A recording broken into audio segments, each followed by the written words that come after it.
going to get that Nidalee. Still no Rise allowed. And yeah, and we realized, you know that Zyra ban we brought out in game 1? Should probably bring that back. Yeah, and the one thing I have to say, if you're going to keep Rise on the table, you know, Jad, the guys at the desk are saying, ban away the Vladimir. You got to ban Vladimir. If you do that, you're leaving Swain open, which is what they have banned every game. They obviously could try to pick it away as well. They do have first pick, so they do have those options. But if they want to ban it, they are going to be leaving that Swain open. Or maybe they will. They'd always choose to ban it not first, but slightly later on in their ban order. I like to believe that teams are smart about their ban order and that you try to surprise people later on in the draft. But now that ban is still going to be Swain after all. Yeah, so probably going to be looking to take Vladimir first. And it's going to be Kindred taken off the table. Once again, it's going to be kind of, if you take one off, you have to take two off. That's been at least the thought process. Whether or not it's true is something that'll flesh out more over the course of the seasons. We play more and more games. But for now, that really has been the standard across all regions. And the question is, which roles are worth pinching here? Kindred obviously would have been the jungle pinch if not for the ban coming out here.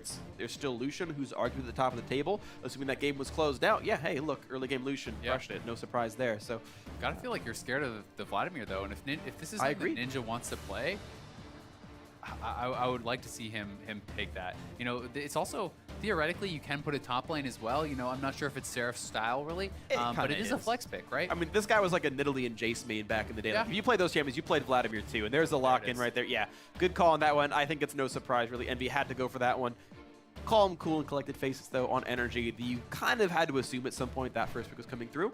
Say, all right, you can take that one, but here's what's up. It's also something that kind of forces the hand of NRG a little bit because they don't want to give Lucian for free to Laud. So even if you don't really want to play it, like maybe it's not your favorite, you'd rather play Caitlyn or Ezreal, you almost have to pick it because giving it second round away, I feel like, is kind of a pretty bad situation when it's something that Envy has been prioritizing really highly. Laud obviously loves that Lucian, likes the new build, and if you're just going to give that away to him for free, second round, that's got to be a steal for Envy.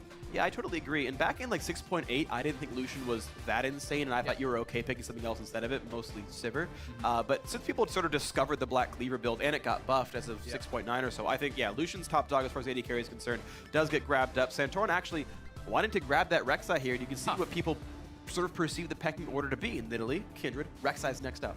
I've got to say, though, I actually really liked him on the Gragas. Me too. I felt like it gave him like a lot of explosive playmaking, especially if you are going to be playing towards the late game. Gragas late game is so much more valuable simply because you have the displacement. You can't put like a numerical value on displacement because that can win you a game single-handedly. It can win you a fight. Whereas the Rek'Sai late game, you're basically just your W.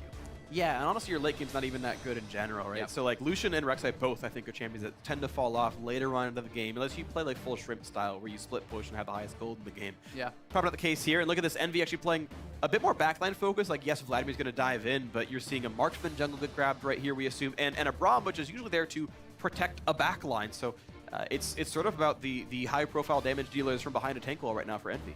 Yeah, it's also something where Graves traditionally can outfarm their Rek'Sai kind of hard. We've seen this in a number of games that I've been watching on this patch. And if Graves is able to really get that early farm lead, he can get aggressive. He can bully out the Rek'Sai, especially if Rek'Sai is going to be going for the sight zone, going for those non-combat stats. Graves can really get it in his face and just push him around. Yeah, I agree right here. So NRG now, I think they have to, even though Graves can outfarm, I think they still have to kind of think about that early game pretty heavily here. Lucian will get outscaled by almost every other AD carry, especially because of his build order. He's not going to get that 70-80% crit build. And you're against a Vladimir. We saw what a 6-minute Vladimir can do. And unless you think Ninja's not going to play it even close to as well as GBM, you've got to give that a lot of respect. Right now, looking at champions that can go in. The Maokai 3 games in a row for Quas, going to keep playing that champion. But Kiwi Kid actually switching over to a Janna here, something that can definitely give you some lane phase pressure. But you kind of hope that the mid game keeps going well on top of that one, just for the attack damage buff. I also do think that it can kind of enable Lucian to carry on into the late game a lot better because it enables you to play more aggressively. Janna has fantastic peeling. You get the bonus AD from the shield, and when you're super late game, you're getting a fair bit of AD from the AP ratio on it. So it does enable Lucian to kind of compete with some of those late game carries that would otherwise outclass him. That's true. So yeah, more stats, always nice for your late game scaling as he pushes forward. Envy now to lock in their roster for their final game of their first match here, tied 1-1 against NRG. You can see those big ones at the top of the screen. It's because of each 1-1 game in this best of 3 here. And this is the one that decides who ends their day in first place. It is. And it's going to be the Caitlyn picked up. So, yep, there's the big backline. But also, the Lissandra's back in the mix here for Ninja, which does mean it's a top lane Vlad for Seraph, which means it's only one real tank, and that's Braum. Against Gangplank for GBM, by the way. And GBM is known for his Gangplank. This is something that this guy was famous for in Korea. He was an amazing player on it in the LCK, and we haven't seen it as much lately, but I'm very excited to see it. I also think that it matches up pretty well against Lissandra because your orange out of the ulti. Yeah, you can just orange out of the ulti. I don't know. It removes Scurvy, I think it's called. Yeah, remove Scurvy. Yep. So you can actually pop out of that. And as far as lane matchups go, they're looking pretty good for NRG. The only thing is Vlad is going to be a problem for Maokai. And if you fall behind this game as Maokai, as much as you did last game to Echo, the game is going to get really out of control. So Quas has to stay relevant. He has to keep pace with Seraph. And Seraph also is locking in the Ghost, which is an interesting adaptation.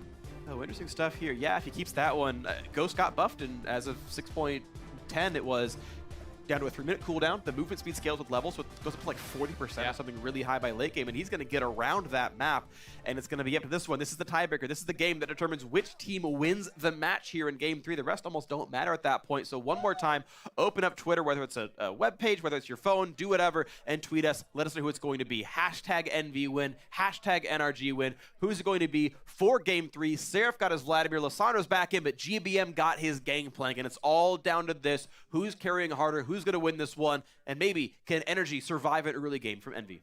Seraph with another cool mastery pick. He's saying, screw the meta, I'm going Wind Speakers. And he's, or not Wind Speakers, Storm Raider Surge. Storm Raider. My mistake. Okay. So he has Storm Raider Surge, he has Ghost, so he's all about the speed.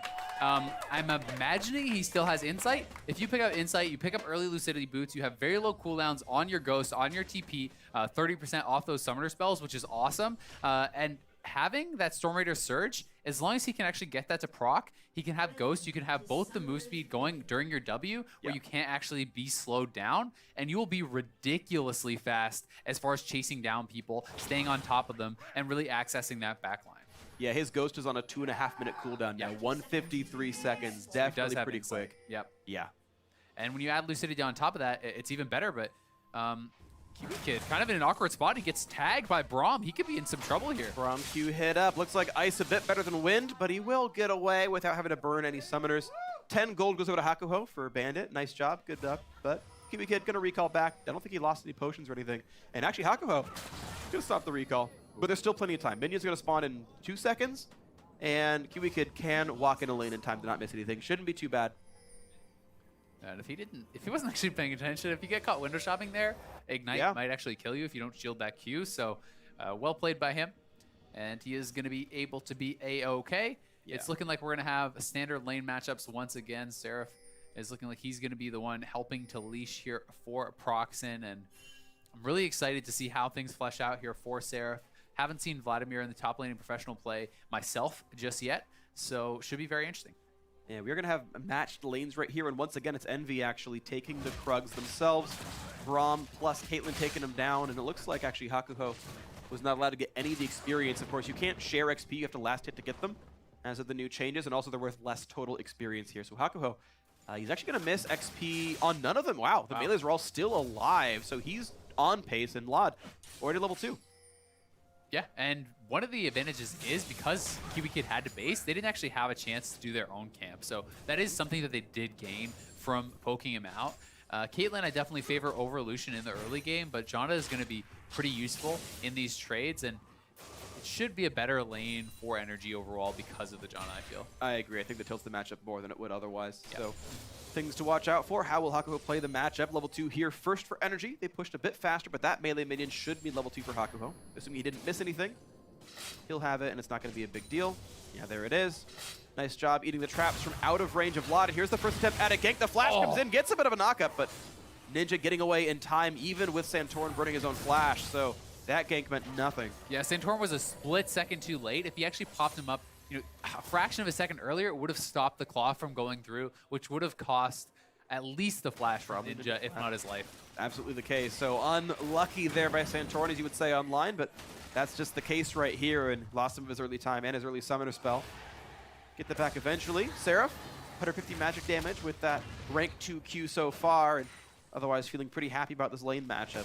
The way that he's manipulating the wave is actually really smart as well. Seraph is holding it very aggressively, using his Q's kind of drain tank this. He's trying to keep it away from the turret as long as possible, but Quas does get it there. If he wasn't able to, he's basically tapped on mana, and he wouldn't have been able to base. So getting that base off early is really important for Maokai in a matchup like this. You're going to need to go double Doran's aggressive early type items to even keep up with the Vlad. You have to be able to clear, you have to be able to shove in the waves, or you're going to get smashed. And you can see some nice clinic right there from Seraph on how to last hit under turret. Because of the way the E works now, you can just quick double tap that and explode it, and it's going to put your casters right at the spot where, hold on, GBM taking a lot of damage. He's going to live.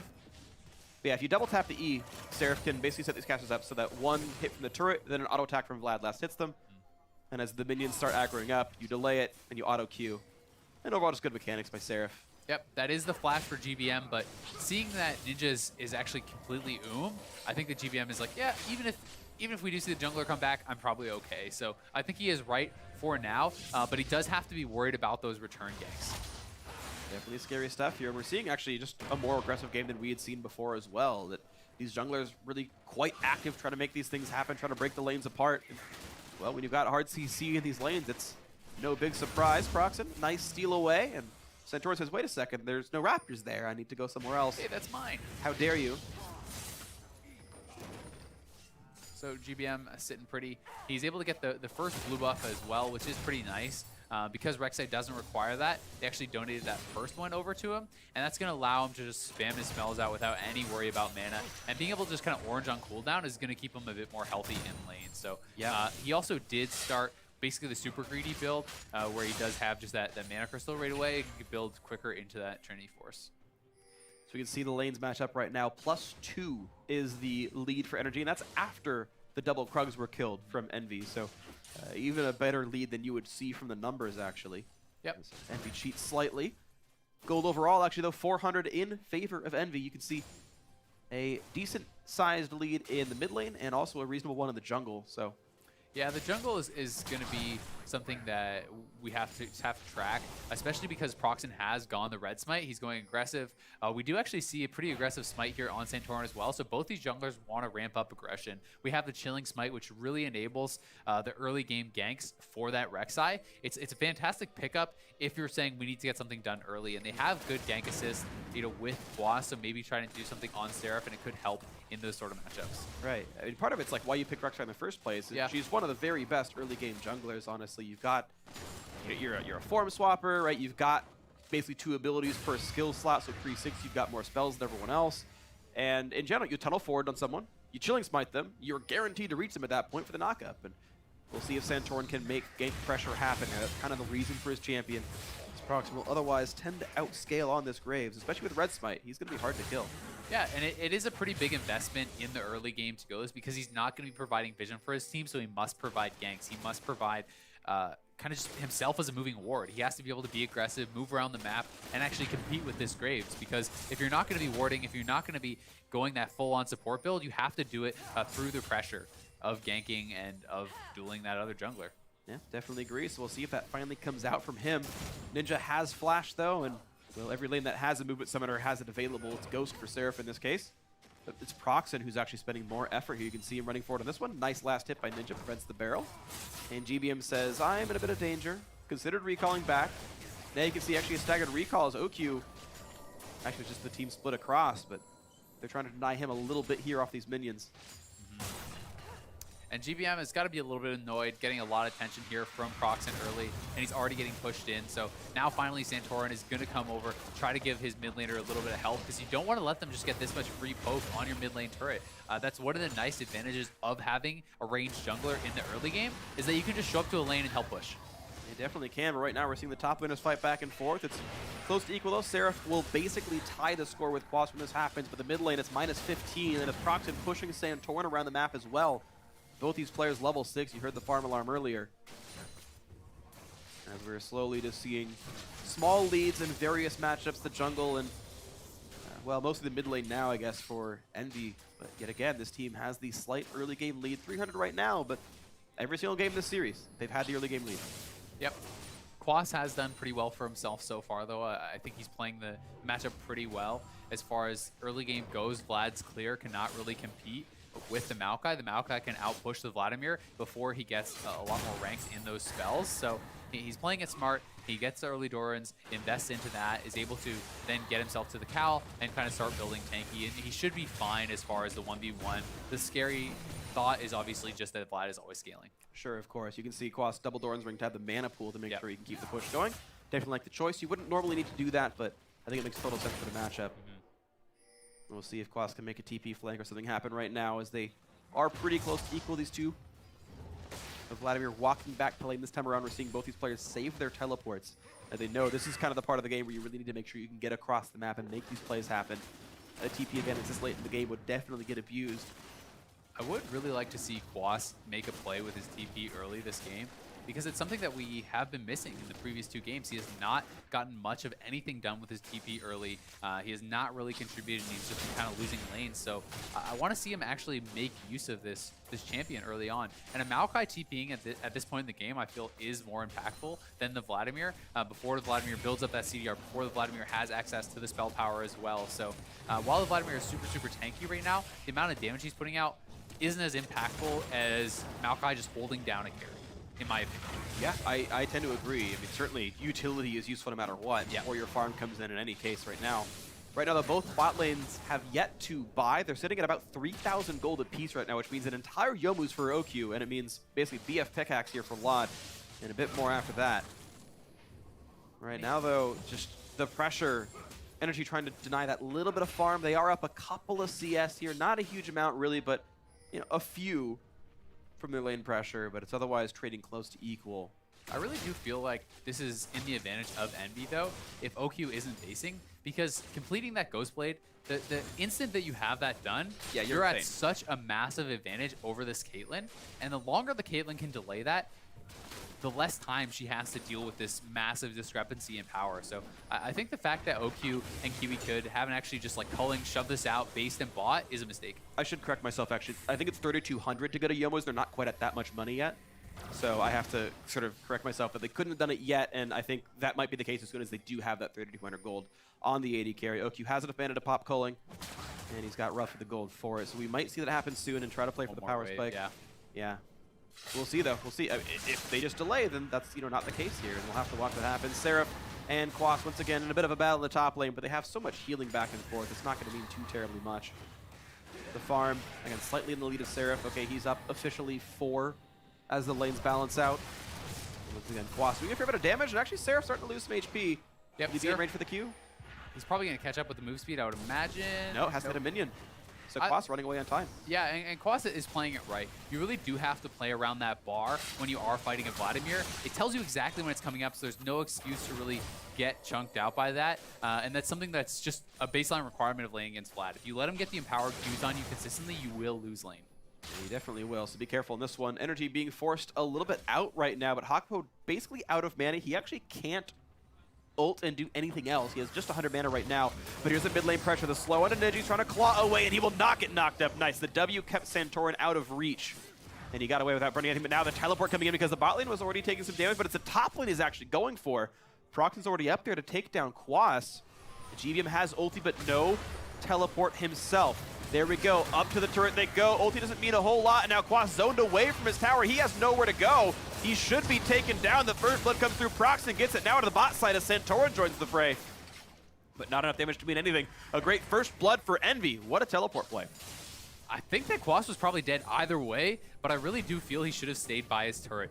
Running away from the turret just seals his death. At least there's some hope where if they kind of drop the ball, mess up the dive, the turret is at least assisting you long enough that maybe you get out of there alive. He does hold on to his summoner, so that's something in his favor, but still, I feel like it's assuring your death to lose for it. Santorin does take away the big Krug, doesn't get the small one. That goes to Lod. Congratulations, Caitlyn, but look at the damage up the top side. Quas now is forced to burn teleport to get back to the top of the map to defend that turret. It will survive for a little bit longer, but you still got Seraph and Proxon wanting to get stuff done. Seraph healing a big amount, and that turret getting lower and lower, but he really wants to fight this guy, but not to great success. Already down to half HP with flash down. Sorry, teleport down. But Envy won't go for the play. So OQ did base there. He actually bought up a full Essence Reaver before changing his mind and going back to the Ghost Blade. So he was considering, hey, I have the full gold for this. Maybe I should just buy it. Decides better of that. And it's going to pick up the Ruby Crystal, build towards that Black Cleaver. And meanwhile, we do have Quas picking up pieces of a Spirit Visage, but Seraph already has a pretty nice item advantage because he didn't invest so heavily into the early game by buying those extra Doran's rings. Quas had to base at kind of awkward gold times, and now just looking at the item breakpoints, it's a lot better for Seraph. Has a full Spirit Visage as well as the CDR from the Phoenix Codex on top of it. Yeah, so he's definitely a scary man right now and hard to get rid of. Absolutely 15 CS and, well, nearly a turret kill. Blue off. Oh, no! Okay, Ninja gets it. Good job, 62 gold. And plenty of cooldown reduction now on this Lissandra. I want to point out real quick for all the Gangplank fans, we are still in 6.10 for this match. This is pre-Trinity Force changes. Yeah, Curious to see what GP would build after that, but I still feel has like the crit on it. you probably still want. I think you do too. Just because you want the Sheen proc for the barrels.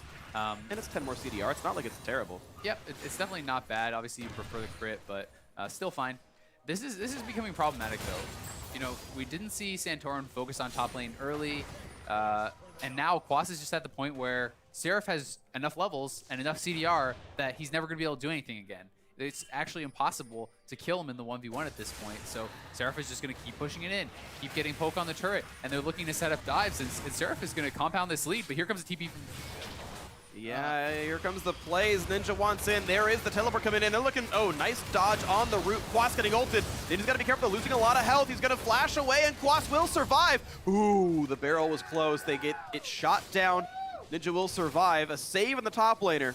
Yeah. Energy giveaway, no kills, but now Santorin is down here to say, hey, bot lane, we have a Yomu's. So Get away. It was Ninja. Ninja actually just walked up there. He didn't TP. It was my mistake. I saw him up there. Thought he had TP'd in for the flank, but just did make the rotation. And GBM did, thankfully for them, have his TP to later answer that. But either way, you know, a nice play there from Envy. They do get out the TP from GBM, and Ninja's going to have TP advantage here pretty shortly. And it's Energy, for the first time all series, getting the first Drake, actually. So bot lane, it's going to be the Mountain Drake. It's going to be bonus damage to turrets and epic monsters, such as Drakes and Barons, basically. And this shouldn't be too big of a problem. Their bot lane was starting to win. They got the recall. They got the Yomu's. And Envy actually immediately ran away from the lane, covered mid to let a Ninja roam happen to sacrifice the bot lane. And a quick rotation around, Kiwi Kid joins Santorin, and there we go. Mountain Drake for Energy. And if they can keep doing, you know, reasonably well in this early game and use that now Yomu's power spike Lucian, they can start getting some things done. I do like the play from Laud and Hakuo to just kind of abandon that lane though, because Seraph has such massive top lane advantage. They don't need to risk dying into 2v2. They don't need to play anything risky in the bot lane. Give that up, it's fine. Seraph is crushing top. Just continue to scale on this Caitlyn. Get towards the late game, that's what they want. We'll see if they can get any more done right here. Mid under fire. The cupcake wall doesn't mean too much, and looks like Energy going to survive that attempted assault. 1,000 gold lead though for Envy. Largely from that top lane advantage now that Seraph is ballooned over Quas. Quas actually sent down to the other side of the map. With the only really neutral objective up right now being Rift Herald, there's always a chance you can play for it. And honestly, if Seraph gets that, that'd be even more insane. Pretty surprised to see Ninja Tabbies as the pickup for Seraph as well, though. I was kind of expecting, with the Ghost, with the Insight, to see him go for Lucidity, but it's not going to be the case. Yeah, he actually just is more concerned about being DPS'd out by the Lucian and Gangplank and saying, you know what, Quas, you're not going to touch me, and I don't care about the CC you have with the root, I'll just W it, so. Yep. And you're right, yeah, not wanting the Lucidity either for the cooldowns on the Summoners and everything else, so that's his play. It's the tankier build. Let's see what else he can get for himself. Ooh, a nice little knock up there. Proxen wants to fight for the ward and fights away the Rek'Sai at the very least. That ward, though, does survive, so Santorin keeps his territory up. A nice barrel chain gets rid of most of the minions, and GBM keeps the turret alive for one more attempt. But that mid lane is taking quite a bit of damage. GBM is also scaling pretty heavily here on this Gangplank. Obviously, that's a champion that can be an absolute terror late game as well, and always has the potential to win a team fight simply from that great barrel chain that chunks out the mid laner, chunks out, you know, that AD carry. But it's very scary having Seraph just kind of with this free lane right now and just scaling so heavily, especially when you take it into consideration that the Caitlyn is probably going to be a lot more effective than the Lucian in most late game fights. Totally agree, as long as you can have the uptime there. And we had seen before some struggles in the Caitlyn's being able to join the team, especially if they're a really fast forward motion team. You only run so fast, but it feels like the ranges that Envy is going to use probably going to include Caitlyn. Certainly true. And there is always the potential of the Maokai and that Rek'Sai jumping on top of this Caitlyn, the GP ult getting dropped, etc. That kind of a play can take down Caitlyn pretty quick. So it's always down to the gameplay at the end of it all. Yep. And right now the gameplay has led Envy to a successful early game, 1,500 gold lead. They lost the Dragon, but I would still take the gold lead if I were them, and especially with how well Seraph's doing right now. GBM wants to defend this. Going to go for the barrel chain. Not really, no. He's going to leave that one up. Proxen fighting for wards back and forth. Takes down the green ward. Next, Dragon is quite a bit away, but Baron's only in a minute right now. The other team has actually prioritized Rift Barrel, I think, at all this series, from what I can remember. So yeah, we did see Proxen take it in game 1. Oh, you're right. He did. Because I just remember that discussion. And Centaur got it in game 2, actually, I think. So I take it back. Rift Barrel was grabbed both the other games. I just forgot about it. And now here comes another teleport play in the top side. Seraph wants to kill off GBM, and look at the damage output. He gets practically the solo kill, a bit of help from Graves, and now the teleports don't really mean much. Quas comes in, but Ninja just keeps himself afloat with this one. Taking a bit of damage, and here comes the culling. Caitlyn has killed the turret on the other side of the map, but now it's Ninja trying to get away. A flash and a flash follow. OQ gets the kill. NRG on the board with 1, 2-1 overall the scoreboard. Keep in mind, mid-outer did drop to Lot. Overall, I say a win for MB, certainly, as it does cost both TPs, both summoners from Quas, both summoners from Ninja, but they do get the turret on the end. And Centaur flexing his, Seraph actually is the one who's flexing his muscles now, taking out GBM pretty easily there. And GBM, did get the ult down, did get some damage down, and it was actually a pretty nice play here from Quas as he does come in to keep Ninja in range of the turret, which allowed them to finish it off later on. GBM kind of realizing he's dead here, just trying to get as much done as possible, and in comes Quas, and this is actually really nice. He's able to get in on Ninja and cue him backwards into the turret. These extra turret shots do allow him to finally take him out. The kill goes on to OQ, which is exactly what you want, so not too bad. Yeah, good stuff. And even OQ actually playing it right, not trying to dive too hard into Lissandra to take any extra damage. He didn't just jump on top of him, get hit by everything, and a shield like he could make sure he stayed alive. But theoretically, OQ was under a bit of threat and played it right to get away from that one. Ninja, though, not far away from Zhonya's Hourglass. It's going to make it even harder to get rid of that Lissandra. The champion he won with on game 1 was banned away from in game 2, and well, gets it again here in the 3rd. Once again, after you get 10 minutes into the game, they're looking pretty solid. They had, that small deficit in game 2 because they forgot to get the turret kill, and Santorin farmed so much, but yeah, it feels like they've just been the better team as soon as you get any summons rotations most of the time. Bright spots for NRG, though. They do have OQ at that 2-item power spike. He has his Black Cleaver. He has his Ghost Blade. This is, I think, probably the peak of his power in comparison to the Caitlyn. Yeah. So that's something that's definitely going for them. GP has more of a hard curve as far as his power. It just keeps kind of increasing going towards the late game. But I do feel like NRG probably want to try to get something done around this Lucian's power right now, because so far they haven't really had a good answer for Seraph. Definitely agree, and it's probably just going to get worse because who's going to actually split push against that guy? You're seeing another Spectre's Cal come out of Quas. Yeah, and right now it's GBM without any stats, and I don't think he's got a chance in the world of surviving this one. Hemoplague is on, running away, burns the summoner, heals Seraph, nearly gets in, but no, a flash gets him out. Now a big heal out of Seraph, trying to run for dear life, and pops the Sanguine Pool. He's going to run out of health right here. The 2v1 going to work out, and good job to OQ taking him out. Looks like they can pull Seraph in far enough that the 2v1 works. Yeah, Seraph goes for the dive. Remember, he has that Storm Raider Surge plus the Ghost, so he was actually going super fast. When he drops the ult plus the empowered Q, he immediately gets the Storm Raider Surge. He's diving in onto GBM, but GBM able to stay alive long enough with the help of those oranges that OQ can come in and finish him off. Saved by the buoyancy of Citrus there, GBM staying alive long enough. And now a bit of the waiting game. 15 seconds until the roughly most farmed member of Envy is going to respawn. Seeing the attempt, nice pickup. Proxen did get the Rift Scuttle. That goes to the blue team.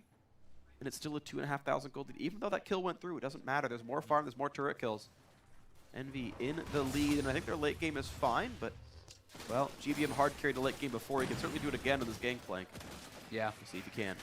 Envy also has a more diverse kind of damage profile than we saw Energy having last game, because they do have Graves with some decent physical damage coming out as well. So it's, even if you do just delete this Caitlyn, there's still Graves with physical damage, right? You have to build armor and MR because there's such a diverse kind of damage profile here coming out from Envy, which is one of the things I really like about their comp. And on the other side, for Energy, do you really care about Maokai's magic damage? No, you just build pure armor. Yeah, I agree. And you think about it as well, and there's 4 like real big damage threats. Graves, Liss, Caitlyn, Vlad, they're all scary. And even though the only like real tank is the Brahmin as a support, he's not that tanky. It's like, well, Seraph's still gonna get really big. Ninja is almost impossible to kill. He's got Zonius and the Self Ult. Proxim's gonna build half tanky. He's got the Fan Mantis so far. We're probably seeing Hysterics come out before too long as well. Like, Enemy's actually pretty hard to kill for how much damage they deal. Also with the investment into the Ninja heavies already, and we did see actually even GBM picking up a Randuin's last game. It's not out of the question to see a more tanky version of Vladimir, especially with such a physical heavy damage team. Absolutely. Because if you can stay alive on Vladimir, you can just do so much work just by sticking around, drawing pressure. They have to respond to you because you're just never going to die if you don't put a lot of damage in. I agree, and that's going to be difficult as he keeps healing himself up. GBM and Seraph in a 1v1, and just, well, Seraph can kite him out. It's just not too hard for him. Storm Raider Surge is getting him out of those barrels. But once again, here comes OQ getting into the backside. 2v1 on a Seraph, dashes in, goes for the play. And can they do enough as Seraph is still running for dear life? And, well, if he pops Ghost, then yeah, he's fine. It's kind of funny to see that it's like the Lucian who's ganking over and over. Right. It's the AD carry sneaking up to the top lane, going for the ganks. It's not Santorin, who's actually 0-0-0, has not really had any involvement in this game, but he's going for the steal. Not going to get that one. Proxen does get the smite, does take it down, and now Santorin's got to run, get to his tunnels and get away, but Ninja has joined the fray, and they want Quas even through his ultimate. They don't care. They think they can burn down the Maokai. Ulti buys a bit of time from Kiwi Kid, gives him a shield as well, but it's still not going to be enough. He roots up, but he's still just stuck inside the team. Hakuho sadly secures the kill. Would have liked to give it to someone else, but 300 gold to the Braum. Boss was finally taken down, plus the Dragon. That's a Mountain Drake for each. Kind of confused as to why Energy actually was sitting around there. Yeah, if you want to have Santorin go for the steal, that's great. But GBM is actually hanging out in the bot lane. Obviously had no intention of coming. While they're fighting, he's just basing as Santorin's going in. So he had no intention of TPing into this fight. And that to me, once again, is either some sort of a miscommunication or like an underestimation of how much damage Envy can do, because they were committing to this. Seraph was TPing in, but yet Energy's kind of just hanging around in the 4v5 and gives up a free kill as well as a summoner from Quas. No, good stuff right now. Then an Envy, you know, capitalizing on misplays, I suppose you could say. That's been the story of multiple of their wins here, but, you know, they've been able to run with it. They're 4,000 gold up. They've finally equalized that Dragon. They've even got the same buff, so that's kind of nice. And, well, they've been able to do a lot with Mountain Drake so far, and I think that trend might just continue here. Ninja playing the defensive wave through the game. He's got to be afraid of the fact that OQ and GBM just keep being together. The two Koreans in the lineup, I think kind of unsurprisingly, are playing together on Energy. The two that, you know, speak the same mother tongue, and sometimes that's just really relevant when you're trying to coordinate the game. They're going to play for the blue buff right now, though. Ninja doesn't want to give that one up. Neither does Proxen.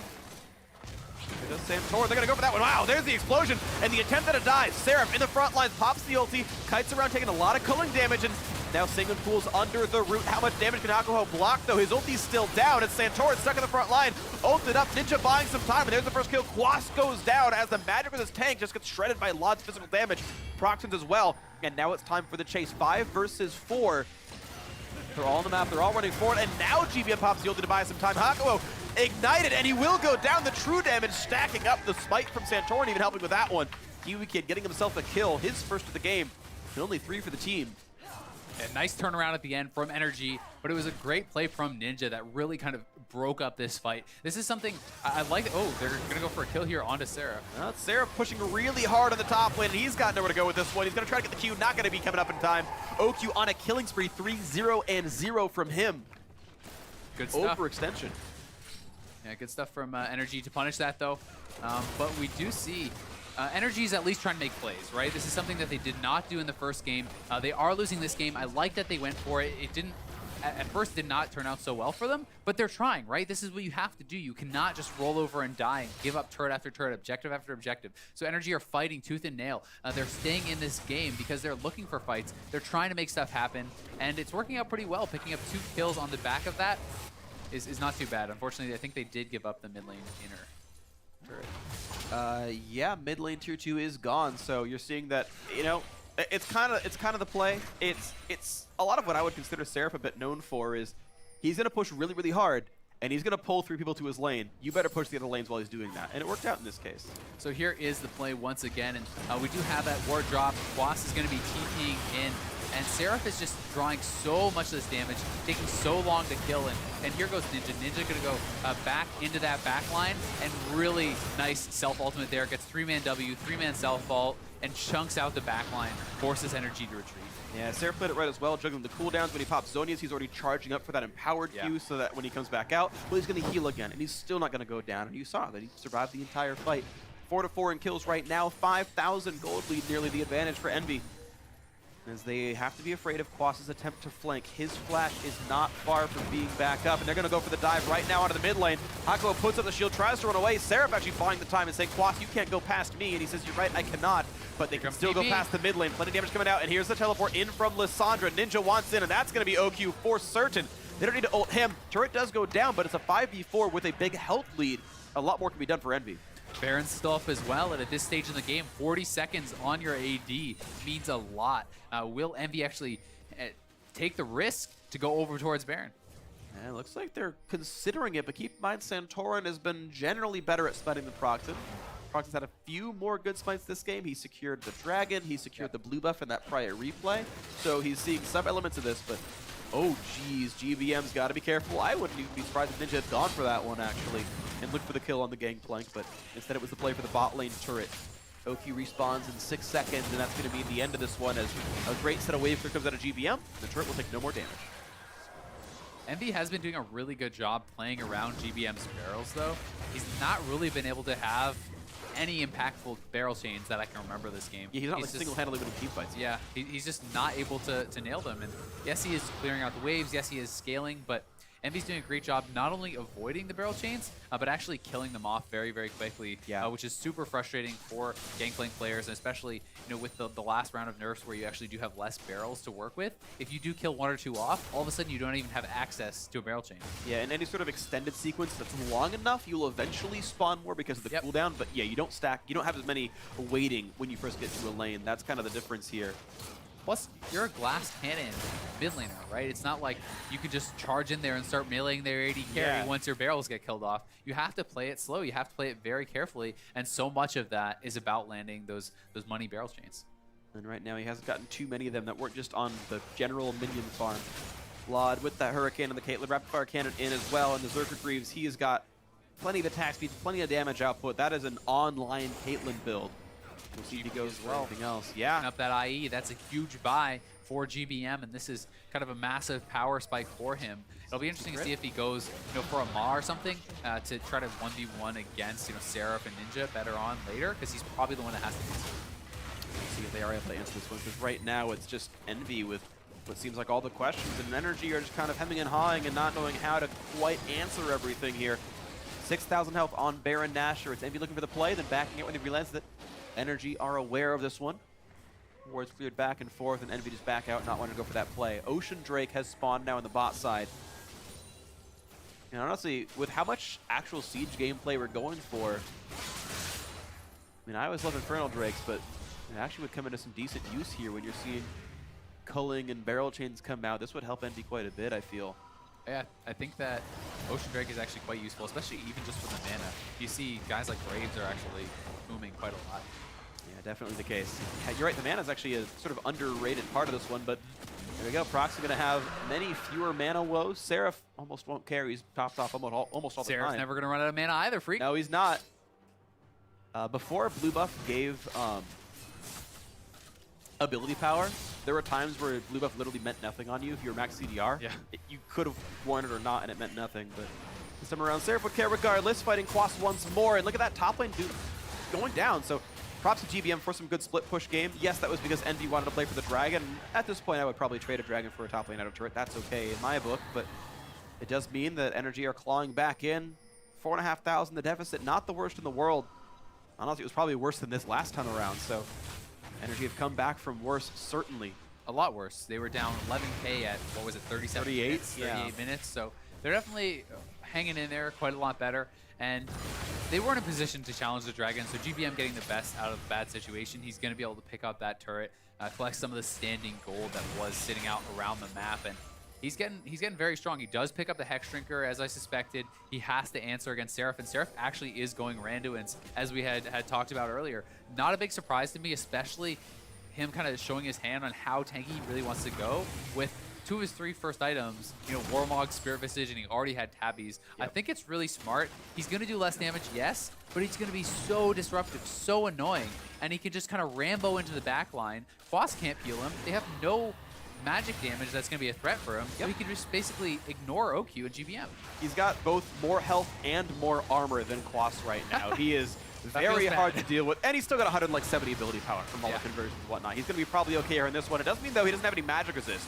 And Quas has a % health damage W. He's getting something done, and then you see that happen, and Seraph gets half the missing health bar back. So trading back and forth. Quas literally just didn't lose health here. Seraph actually had to give him some respect, so maybe at some point he has to deal with that, and Visage maybe isn't enough to ignore Quas. I think for the most part, although Quas may be able to compete with him by his turret, I don't think he's ever actually going to be able to have enough damage to finish him off, and eventually, you know, Seraph's just going to go back to full. He can't actually straight up just kill Quas because he's just building armor, but he can kind of just stay around and still wave clear. And yeah, Quas is being annoying, but I just can't see the Maokai ever actually being able to really kill him. And Seraph actually walks up, takes turret shots, and says, I'm going to kill this turret eventually. I've got a Mountain Drake. We're good. Quas knows it. There's nothing he can really do. He fought as long as he could there, but there's nothing to really push the Vladimir back long term. You can push him back for a wave. You can push him back for 10 seconds maximum. Then that Warmogs is active, and he's back to full. You're absolutely right. So difficult roads all ahead. He's in the struggles now. Santorin eating a cupcake and losing a lot of health. He took forever to get out there. Just drops down. That lasted longer than I expected, but maybe he just hit another trap after the cooldown period came through, and he's just gone. There's no smite up now for NRG, and that could just be a game-losing play because Envy are on the Baron right now. 7,000 health, dropping lower and lower, and they should be staying around, but Law nearly gets destroyed. GBM needs a barrel chain. He's got to try to steal this. It's too late. He's not going to get it at all. That dropped down fast enough. Mountain Drake certainly helping a little bit, and now they can run away, lick their wounds, and empowered recall with an 8,000 gold lead. Envy got to feel real good about closing the series out. Yeah, Santorin died for free. Didn't even blow his flash. He thought he could still tunnel out, but took the damage on that travel time that actually finished him off. It may have gone down anyway, but to lose your jungler for free like that, 35 minutes into the game is almost a guaranteed Baron when you're already at an advantageous position. And GBM was not there fast enough. I feel like he needed to maybe TP in, just do something. They need to try something to stop that because that's absolutely huge. Yeah, I agree. And GBM actually, I'm a little bit surprised is even picking up blue buffs because he's got an Essence Reaver and a max CDR already. Yeah. So I'm not sure what he's really gaining out of that since he's probably got mana regardless. And just like, hey, give it to OQ. Give him max CDR. Give him, you know, that extra mana since he's not running Essence Reaver. I don't know, maybe some small optimizations there. Not really a game-losing mistake in either case. That was probably Santorin's doing, getting picked off right before Baron. And now it's up to the Siege gameplay. The Ocean regen, the Mountain damage output, the Baron buff for the minions. Envy certainly well in control, and the Baron buff will last until Dragon respawns, so they're going to go for this in the top set of the map right there. It would be Elder Dragon when it comes through, but that top lane turret taking a lot of punishment.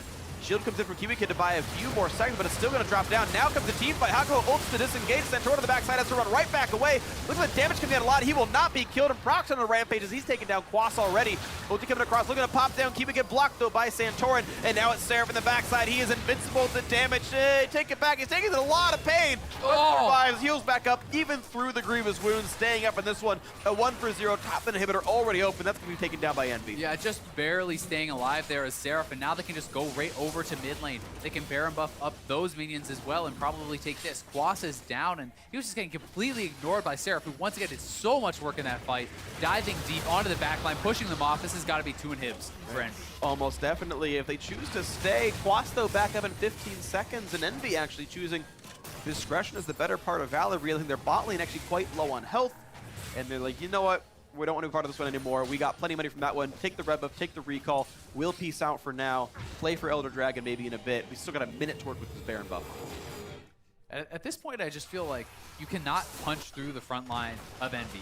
And look at how this starts off. Quas is just like, what do I even do? As a Maokai, you can't kill Baron minions. You can't kill the Vladimir. He's just getting ignored, and you got to feel bad for the guy. And look at how tanky Hakuho is. this is a full culling tanking up into him. This is a Braum that is basically taking no damage because he has a Frozen Heart and a Randuin's now complete on top of that. It's just disgusting how tanky they are. They're able to get into the back line and just effectively ignore them, which is allowing so much free time for Proxen, for Ninja, and for Laud to get their damage done, because Seraph and Hakuo cannot be ignored, but NRG just doesn't have the damage to kill them. They really don't, and it's like, it's on GBM as the only real late game fight. Like, okay, yes, Janna could theoretically buff up OQ, but OQ's got 20% crit chance and no attack data out of Yomu. He just doesn't have the DPS, and Proxen, though, does get cut off. That is one thing they do have, is the burst damage, and that comes through. Hakuho ults to buy some time, but be careful, Santorin. There is everyone else coming for you right now. Ninja looks for the damage, flashes in, looks for a bunch of pain, ult from and Ninja just deletes half of the lineup already. A double kill coming out of Laud. The snipe comes in, can't quite kill off Santorin, but it's 2 for 1. Despite the early pick, advantage Envy. Yeah, and GBM's on the wrong side of the map. I think it's about to be 3 for 1. Is he's likely going to get chased down, but they have bigger things on their mind. They're just going to have Seraph chase him down, and they're going to have Ninja and Laud go straight for the second inhibitor. GBM trying to TP out. And there's no turret to go for anyway, so now this squad has to regroup and see what they can save. Seraph has no one to kill. He's stuck on the wrong side of the map. It's like 3 versus 3, actually. And so they run away before anything else can happen. Seraph not part of the crew. But now it's 2 inhibitors down. That Elder Dragon's on the map whenever they want it. And they start it now. Yeah, and it's really hard to see a way that NRG claws their way back into this game simply because of the damage profile of their team. Is almost all physical. So much armor is built up on the other team now. You look at Seraph, he has Zhonya's armor, he has Randuin's, he has Ninja Tabbies, and I don't know if that's a Deadman's or what he's building with that last. It probably is with that Giant Spell. It could be a Rylai's as well, obviously. But either way, you can't get through the Braum, you can't get through Seraph, and the backline damage is now massive. It really is scary. We can watch that play again. It was a nice first pick off in a proxy, even with the barrel. Yep. Yeah, really good barrel chain there from GBM, plus the ult. They're able to pop and kill Proxen really, really quickly. Another good barrel chain actually chunking out Ninja, but watch that ult. That is so much damage on all 3 members. OQ is at like 5% HP off that. He has to run away, and Ninja won that fight with a beautiful claw in Flash W ultimate. Really good stuff. Exactly. If Laud could have seen OQ, OQ is dead. He nearly killed Santorin with the ulti anyway. Yep. And it meant, well, Elder Dragon picked up, and it's going to be on for another minute and maybe 15 seconds right here. And they can do plenty with that. And as soon as they're done pushing with Elder Dragon, well, Baron's back up, and Envy can just keep cycling the map and just taking everything off of it. Here's some jungle camps to kill, 1,000 damage crits, no big deal. Thanks very much, 100 gold to Laud. You know what's making me really sad, though, is that there's no Executioner's Culling. There's no Last Whisper item at all on OQ. At 40 minutes into the game against a Vladimir he got and a Braum with a ton of armor. And I just think that sitting on the QSS and picking up that Executioner's Calling and the Last Whisper item is just so much better than the build that he has right now. There's just almost no way he can deal with this. Not only does it cut the Vladimir's health regen massively down, but you're actually punching through that armor and able to do some impactful damage. At least he has the cleaver to help everyone else out with this one, but even after it's that... a flat armor pen, which when they have hundreds of armor... Well, cleaver's a percentage shred. It's the Yomu's that's flat, right? So, like, he's giving some aspect. Now, I completely agree, like, Executioners should be in that build, 100%. At the very least that. Maybe not Mortal Reminder, but he's still missing out on that 800 gold piece that everyone should have against the Vladimir team. And now, here comes the play on the top side. Seraph just taking up forever. He just kind of can ignore most of this. Goes back in the single pool, looking for someone else to kill. And here's the Empowered Q. And hey, he's got a bit of a debuff, but who even cares in this one? Again, popping the Zhonya's, looking to kite away. Still just not going down. Can ignore everything else. The bottom inhibitor goes down. That's all 3 inhibs gone. That's Envy looking to close out the series. There's the snipe. There's the kill off on Quas, who couldn't even flash away. He died too fast. A nice barrel chain buys some time. Proxen's low, but doesn't even matter. It's a 5v4. The push is in. They're looking to close this one out. It's a long series. It took over 2 hours of gameplay to make it happen, but this should be Envy closing it out unless a miracle comes through. Santorin forced to run away, nearly dead, just barely survives it, but there's all the turrets. All the buildings are gone. Now it's time for the game-winning push. Proxen's dead, but the Nexus is gone as well, and Envy are gonna be in first place after their first match. Good stuff from Envy. They close it out. They had a good team comp. They played to their win conditions. I love the build from Seraph. Really, really smart, I have to say. He knew what he needed to get done. He didn't need to do the damage. Allow the backline to do that job. Tank it up, be disruptive. In there with Hakuo. Fantastic stuff from Envy. And you gotta say, NRG just kind of looked outclassed in this series. They really did. You were seeing elements that were fine. OQ and Kiwi Kid, one lane a little bit, but hey, they were solid as a 2-on-2. GBM, great mid laner, did fine for himself. Santorin kind of routinely out-farmed Proxen in a number of these games, at least, game 2 especially, but it felt like